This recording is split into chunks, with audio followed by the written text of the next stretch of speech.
I was so busy abusing this saw that I forgot to show you the best part about this saw. This thing is so efficient at getting dust out of this exhaust port. It just blows my mind how good of a job they did. So what we're going to do, we're not even going to use a vacuum. And I'm going to show you kind of a before and after. This is a clean surface right now.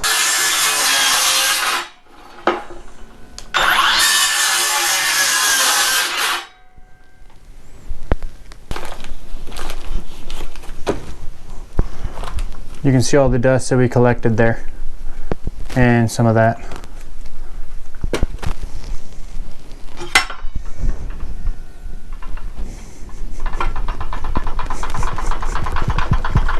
All right, here we go. Watch it fly.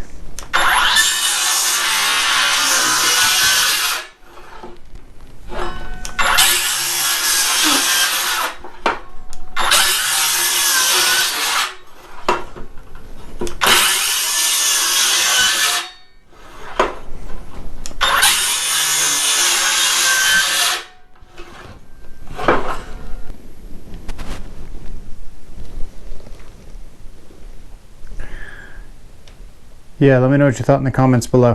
Thanks for watching.